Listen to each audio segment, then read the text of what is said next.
Mesdames et messieurs, bonjour. Soyez les bienvenus pour cette nouvelle édition de notre journal de 15h. Au sommaire, l'actualité. À la une dans l'actualité nationale, le chef de l'État a reçu les lettres des créances des 3 nouveaux ambassadeurs. Et enfin, dans l'actualité internationale, la pandémie du Covid-19 franchit la barre du million de morts. C'était les titres. Merci si vous nous rejoignez. Je vous le dis dans le titre, le président de la République, son Excellence Ismaël Omar Guelleh, a reçu aujourd'hui, en milieu de matinée, au Palais de la République, les lettres de créances de 3 nouveaux ambassadeurs accrédités par leur pays respectifs auprès de la République de Djibouti.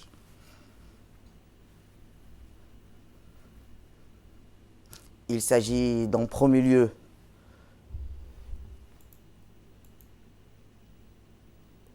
de M. Modesto Ruiz Espinoza.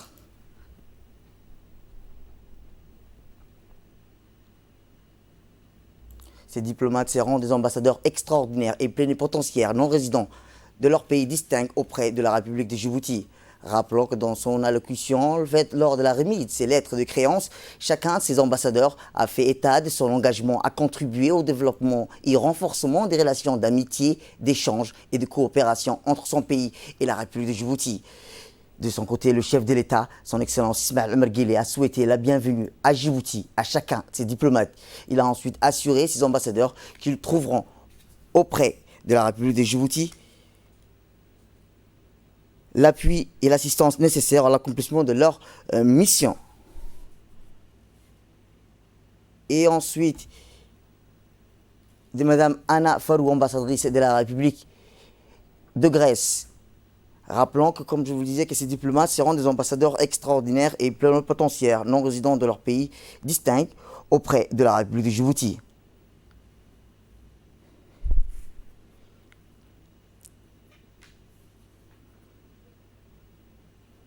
To do my utmost in order to further develop the relations between our countries to the benefit of our peoples. Thank you.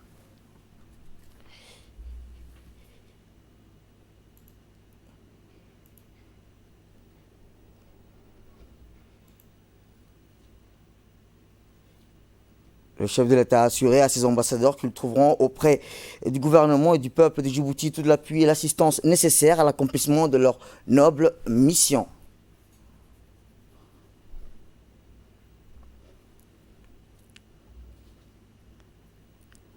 Eh bien, le dernier ambassadeur était Fernando Zalaquet, ambassadeur de la République de Chili auprès de la République de Djibouti. Ces diplomates seront des ambassadeurs extraordinaires, plénipotentiaires, non résidents de leur pays distincts auprès de la République de Djibouti. Dans une allocution faite lors de la remise de ces lettres de créance, chacun de ces ambassadeurs a fait état de son engagement à contribuer au développement et renforcement des relations d'amitié, d'échange et de coopération entre son pays et la République de Djibouti. De son côté, le chef de l'État, M. Ismaël Omar Guelleh, a souhaité la bienvenue à Djibouti à chacun de ses diplomates. Le chef de l'État a ensuite assuré à ses ambassadeurs qu'ils trouveront auprès du gouvernement djiboutien et du peuple de Djibouti tout l'appui et l'assistance nécessaires à l'accomplissement de leur noble mission. Autre actualité nationale, le président de l'Assemblée nationale, M. Mohamed Ali Ahmed, a reçu en audience aujourd'hui dans le salon d'honneur le nouvel ambassadeur extraordinaire et plénipotentiaire de la République fédérale démocratique Éthiopie auprès de la République de Djibouti, M. Birnaou Tsegeye.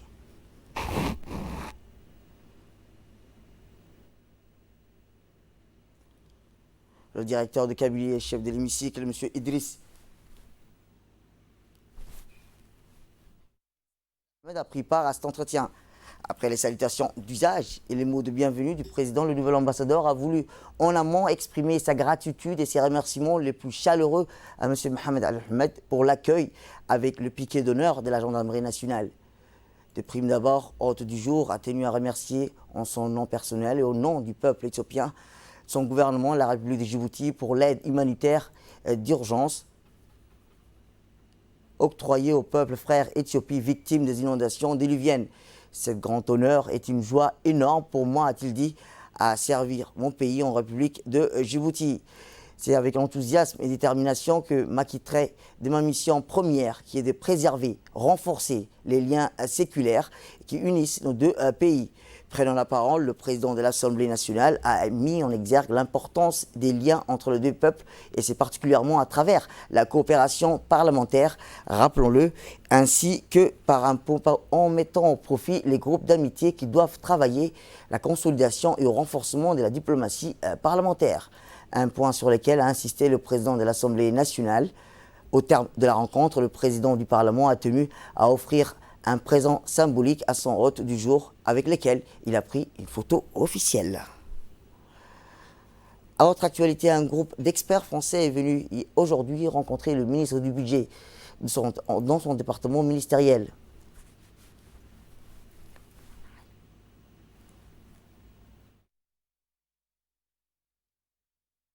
Une délégation composée de 7 personnes, dont le président directeur général de la société Corail et du président du conseil d'administration Construction et Equipment, qui ont pour objectif de mettre en place une Smart Green City, autrement dit une cité verte.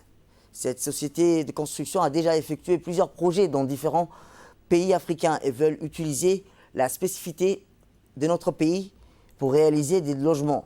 Par ailleurs, cette société s'intéresse aussi aux infrastructures routières, portuaires et envisage de réaliser un certain nombre de projets dans notre pays en partenariat avec l'État et le secteur bancaire.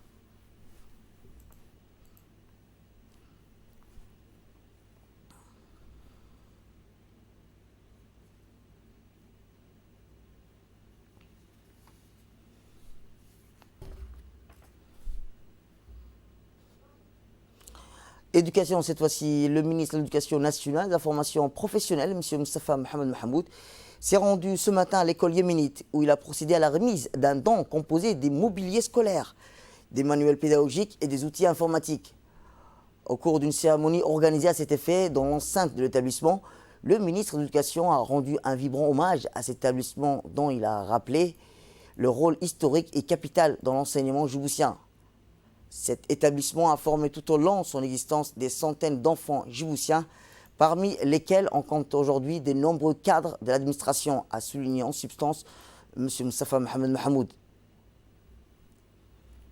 Après la coupure du ruban, l'ambassadeur du Yémen à Djibouti et le président du conseil d'administration de l'école ont tour à tour exprimé pour remercier le ministère de l'Éducation nationale, de la formation professionnelle, M. Moustapha Mohamed Mahamoud et le gouvernement de Djibouti en général pour l'appui et le soutien constant apporté à cette école yéménite. A noter que le secrétaire général du MENFOP, M. Mohamed Abdallah Mayoub, et les plus hauts responsables du MENFOP ont pris part à cette cérémonie de don d'équipement.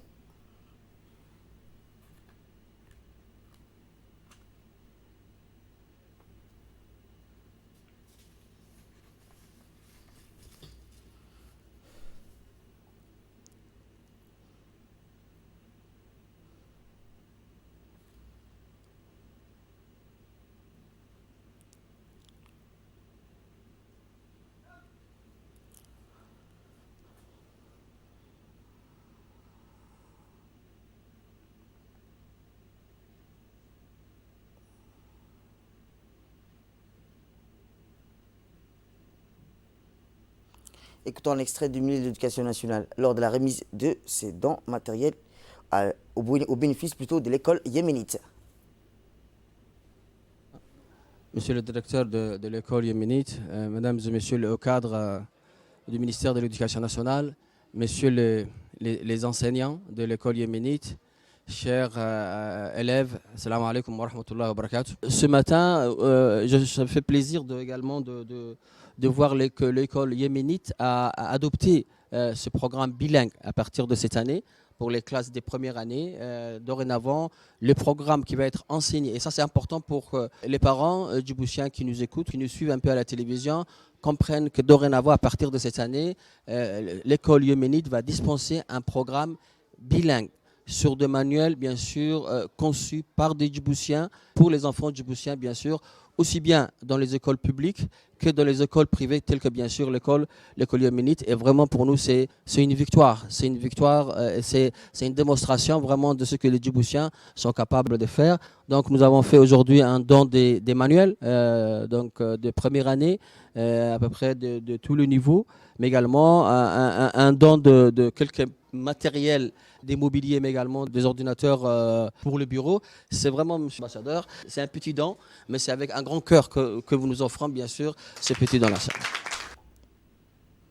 Autre sujet dans ce 15h, c'est aussi l'ANEFIB en étroite collaboration avec le PNUD, qui a tenu aujourd'hui la cérémonie d'ouverture de la formation d'insertion professionnelle au profit de 90 jeunes Djiboutiens. Ces projets mis en œuvre par le Programme des Nations Unies pour le développement, le PNUD, visent l'amélioration de l'employabilité des jeunes de la ville de Djibouti et des régions pour une équation emploi et formation. Cette cérémonie de formation de ces jeunes diplômés mis en stage dans le cadre du contrat de professionnalisation a vu la participation de la représentante résidente du PNUD à Djibouti, du conseiller technique coordinateur de la politique nationale de l'emploi, du directeur général de l'ANEFIB, M. Mahmoud Omar Guélé, et de M. le directeur de l'INAP, Sharmak Idriss.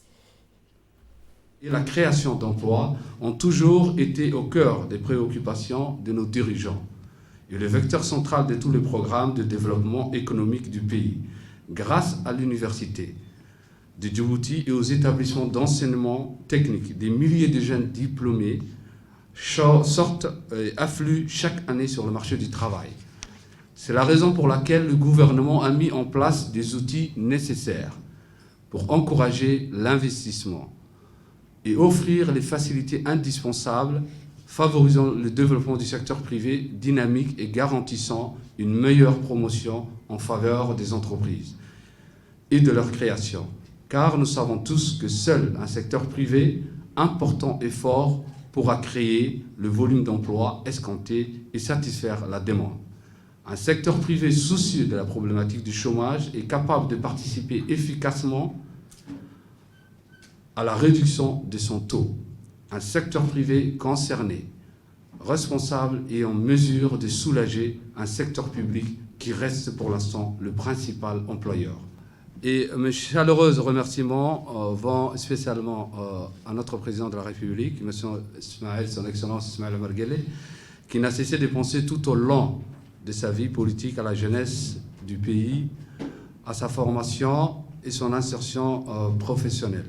L'effort consenti pour développer le potentiel naturel du pays est colossal et cette abnégation ambitieuse de sa vision mérite d'être saluée. Cette formation, comme je vous le disais, permettra aux stagiaires d'aborder avec confiance les stages qui les attendent pour leur donner les outils, les bagages pour leur insertion professionnelle. Celle-ci réalisera. Écoutons le secrétaire général du ministère du Travail. En œuvre par le Programme des Nations Unies pour le développement, le PNUD, vise l'amélioration de l'employabilité de 90 jeunes de la ville de Djibouti et des régions pour une adéquation emploi-formation. Les 90 jeunes sélectionnés suivant la demande des opérateurs économiques vont faire une immersion au milieu du travail pour s'imprégner des réalités professionnelles. Mais avant ce séjour en entreprise, une formation de 10 jours sera dispensée à tous les stagiaires pour leur apprendre la manière d'être et les contraintes de la vie active. Cette formation permettra aux stagiaires d'aborder avec confiance les stages qui les attendent pour leur donner les outils et les bagages pour leur insertion professionnelle. Celle-ci se réalisera par l'acquisition d'un savoir-être indispensable pour apprendre aux jeunes à vivre en collectivité en leur inculquant leurs devoirs vis-à-vis de leur employeur, le sens du travail bien fait, le respect de l'autorité, la rigueur et la discipline. C'est par le travail et l'effort que l'on réussit une vie professionnelle épanouie. Je demande à tous les stagiaires d'être disciplinés assidue et de suivre avec intérêt cette formation. Je saisis cette occasion pour remercier le PNUD pour le soutien multiforme apporté à la réalisation de ce projet. J'adresse toute ma gratitude à l'endroit du gouvernement du Japon qui, une fois de plus, a bien voulu appuyer la revalorisation de nos ressources humaines. Autre actualité, le ministère de la Femme et de la Famille, en collaboration avec l'UNFPA et l'Union européenne, ont organisé un atelier de formation pour la prévention et l'application de textes de loi régissant les mutilations génitales féminines qui s'est tenu au Sheraton Hotel.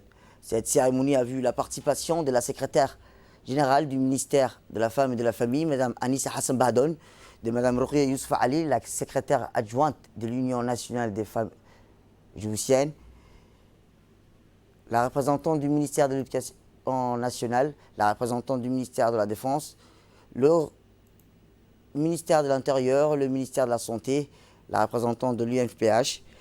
L'objectif de cet atelier consiste à la prévention et à l'application de textes de loi régissant les mutilations génitales féminines et afin de mettre en place les mesures susceptibles de prévenir et de protéger, de prendre en charge les victimes des violences basées sur le genre, et comment poursuivre les auteurs de ces violences. Et j'espère qu'après la formation de 2 jours qui va durer aujourd'hui et demain, l'application sera réalisée et Inch'Allah, on espère que dans le temps futur, le MGF sera éradiqué dans la République de Djibouti. Écoutons la secrétaire générale du ministère de la Femme et de la Famille sur ce propos. Atelier organisé à l'endroit des membres du comité de lutte contre les MGF qui se déroulera sur 2 jours, comme l'a dit précédemment ma collègue, fait partie d'un ensemble d'activités que le ministère de la Femme et de la Famille, en collaboration avec les partenaires dont le FUNIAP met en œuvre pour éradiquer ce fléau. Depuis 1984, l'Union nationale des femmes djiboutiennes n'arrête pas de lutter contre la pratique néfaste des MGF. De son côté, le gouvernement a mis en place un arsenal juridique à travers les ministères. Les mutilations génitales féminines constituent une pratique néfaste qui va à l'encontre de la santé de la femme et de la fille et est jugée aussi comme une violence à l'encontre de la femme et des petites filles qui le subissent. En 2018, Djibouti s'est doté d'une stratégie pour accélérer l'abandon de toutes les formes d'excision. Comme vous le savez, le gouvernement djiboutien, à travers le ministère de la Femme et de la Famille, mène une lutte acharnée avec les partenaires du système des Nations Unies, dont le FUNIAP et l'UNICEF, pour éradiquer les mutilations génitales féminines en multipliant les sensibilisations, les pourparlers avec les différentes couches de la société djiboutienne pour y parler. C'est l'appel à la prière, nous reviendrons tout juste après.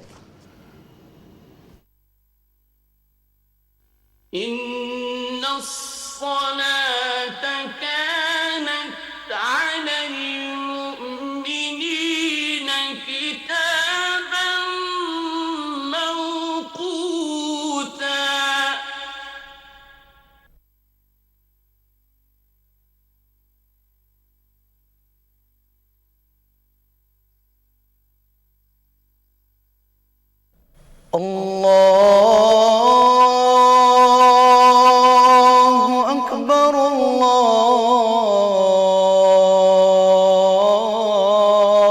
الله أكبر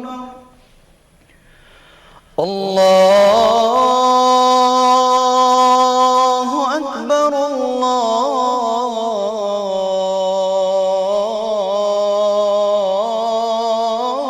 الله أكبر أشهد أن لا إله إلا الله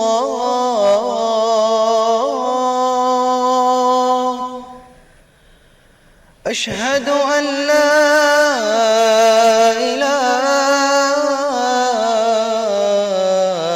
إله إلا الله أشهد أن محمد رسول الله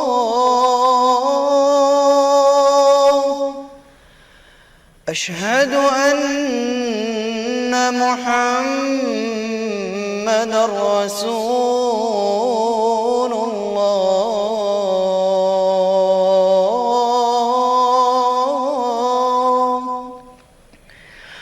حي على الصلاة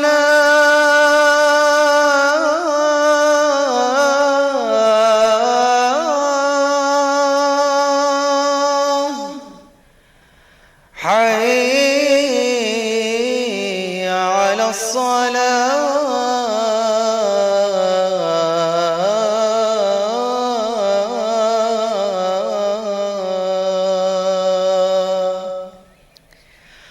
حي على الفلاح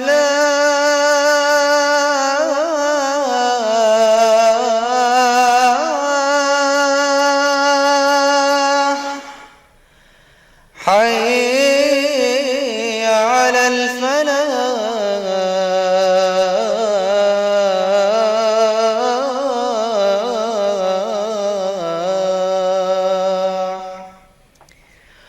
الله أكبر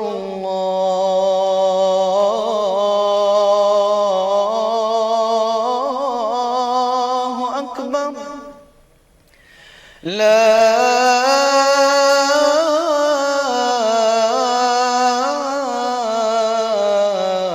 إله إلا الله اللهم رب هذه الدعوة التامة والصلاة القائمة آت سيدنا محمدا الوسيلة والفضيلة وابعثه اللهم مقاما محمودا الذي وعدته إنك لا تخلف الميعاد. C'était l'appel à la prière.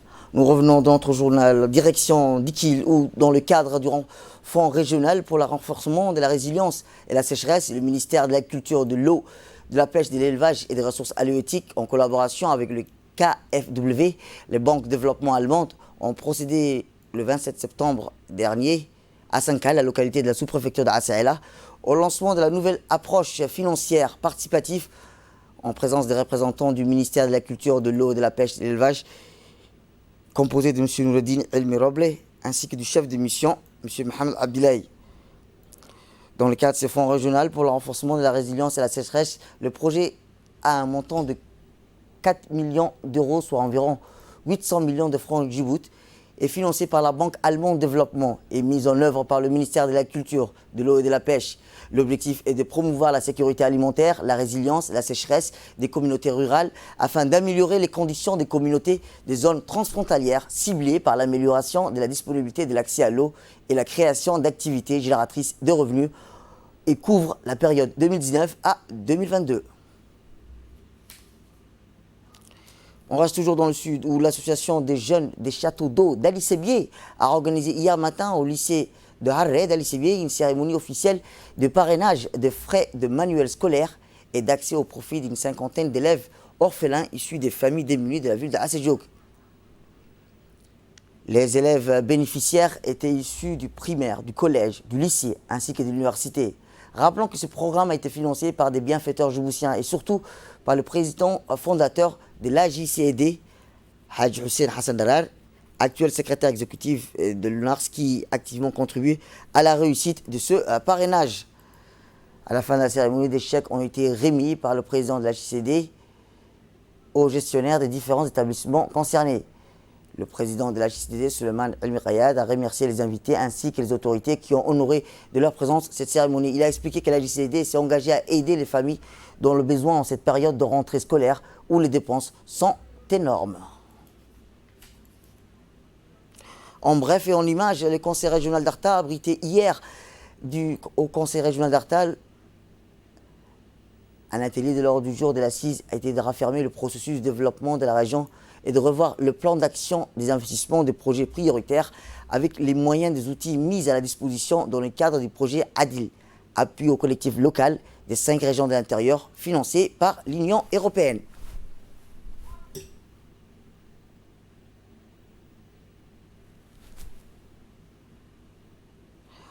Page nécrologie pour clore l'actualité nationale. Nous avons le regret de vous annoncer le décès de feu Youssouf Ahmed Didier, survenu en Éthiopie. Le défunt Youssouf Ahmed Didier, né en 1959 à Lycébie, il laisse derrière lui une nombreuse famille, dont 7 enfants, 5 autres petits-enfants. Son décès est annoncé à sa nombreuse famille vivant à Djibouti. Il était retraité à l'Office national de la voirie de Djibouti. Que le Tout-Puissant l'accueille dans son paradis éternel. Inna lillahi wa inna ilayhi raji'un. Et dans l'actualité internationale, la pandémie du Covid-19 qui a démarré fin 2019 en Chine avant de se répandre dans le monde entier a franchi lundi la barre du million de morts. Les régions les plus touchées en nombre de décès sont l'Amérique latine, les Caraïbes et l'Europe, les États-Unis et le Canada. Le nombre de cas comme des décès est très probablement sous-estimé du fait des capacités de tests limitées ou des politiques de recensement différentes selon les pays. Au niveau des pays, les États-Unis sont en tête en nombre absolu avec 204 000 morts, suivi par le Brésil, 141 000 morts, l'Inde, 94 000 morts. Le passage du seuil du million de morts du Covid-19 intervient au moment où l'Europe est dans un moindre mesure du Moyen-Orient et les États-Unis font face à une remontée de cas détectés de plus de 20%. En Europe, en une semaine, qui laisse craindre l'arrivée d'une deuxième vague meurtrière. Contamination en Europe, le nombre de décès recensés en une semaine a progressé à 11% la semaine dernière par rapport à la précédente. On ne peut sauver les gens aujourd'hui simplement en priant ou en travaillant sur des vaccins qui ne viendront que plus tard, a prévenu vendredi le directeur général de l'OMS, Tedros Adhanom Ghebreyesus.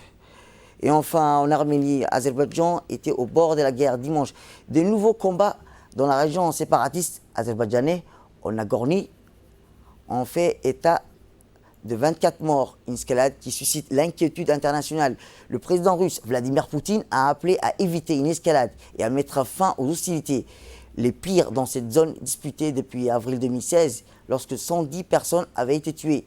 Le secrétaire général de l'ONU, Antonio Guterres, a également appelé à cesser immédiatement les combats et à revenir sans délai à des négociations significatives. C'est tout pour cette édition. Merci à vous de nous avoir suivis. Restez avec nous, placez nos programmes à téléviser.